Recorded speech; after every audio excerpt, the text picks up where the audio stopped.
Finally Nikhil కాదు వెంకట్ గారు మాట్లాడతారు. ఉదయ్ గారు స్పెషల్ రిక్వెస్ట్ చేశారు. నాకు ఆల్రెడీ అమౌంట్ కూడా ముట్టింది. ఆయన సక్సెస్ మీట్లోనే మాట్లాడతానని చెప్పారు. నేను అమౌంట్ తీసుకున్న తర్వాత మోసం చేయకూడదుగా. వెల్ హలో అండి, హాయ్. ఫస్ట్ ఆఫ్ ఆల్ అందరికీ చాలా thanks for coming along and making this audio very very big hit. ఎందుకంటే మీరు అందరూ వచ్చి మాకు సపోర్ట్ చేసినందుకే మేము ఈరోజు రైట్ నౌ ఇంత హ్యాపీగా ఉన్నాం. అండ్ నేను చాలా ఆడియో ఫంక్షన్స్ అటెండ్ అయ్యానండి. నేను చాలా ఆడియో ఫంక్షన్స్కి నేను ఐవ్ కమ్ అలాంగ్ అండ్ నా సినిమాలు జరిగినాయి. కానీ ఏ రోజు ఎంత హ్యాపీ అట్మాస్ఫియర్ నేను ఎప్పుడు చూడలేదు. దిస్ ఇస్ లైక్ సీరియస్లీ అందరూ అంటారు ఫ్యామిలీ అంటారు, ఇదంటారు, అదంటారు. కానీ ఈరోజు నిజంగా చెప్తున్నాను, అందరూ ఈ సినిమా హిట్ అవ్వాలని వచ్చిన వాళ్ళేనండి. లైక్ ఎవ్రీ సింగిల్ పర్సన్, నాకు తెలిసి మీ ఆడియన్స్లో కూడా ఎవ్రీబడి ఈ సినిమా హిట్ అవ్వాలని చెప్పి వచ్చారు. And it's a very positive atmosphere.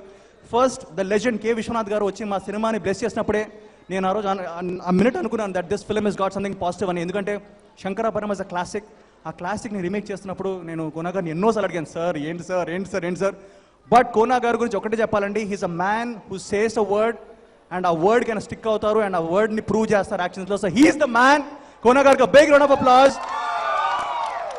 ఈరోజు శంకరాభరణం అనే ఒక సినిమా ఒక ఐడియాని తీసుకొని దాని చుట్టూ కథనల్లి ఎంతమంది యాక్టర్స్ని తీసుకొచ్చి ఎంత గ్రాండ్గా ఈ సినిమాని ఎంబీబీ గారు లాంటి ప్రొడ్యూసర్ కోనా గారు ఇద్దరు కలిసి really I'm really happy to be a part of this film. నేను ప్రతిసారి ఒక్కొక్క డిఫరెంట్ ఫిల్మ్స్ చేస్తాను. ఈ cinema it's a family entertainer అండి. మీరు ఆల్రెడీ సాంగ్స్ చూస్తుంటారు and you seen all the beautiful heroines here. I'm really happy to be like working with Anjali and Nanditha and Deeksha and everybody, Sampath garu, Prithvi గారు. I can't, ఇది సరిపోదు. నేను మళ్ళీ మేము పబ్లిసిటీ చేస్తూనే ఉంటాం.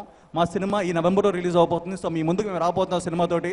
సో నేను చాలా మాట్లాడాలి, ఇక్కడ వేరే వాళ్ళు మాట్లాడే వాళ్ళు ఉన్నారు. So thank you so much guys. Thank you, love you all so much. Thank you so much Nikhil. And thanks for all the guys who come to like support me. Thank you.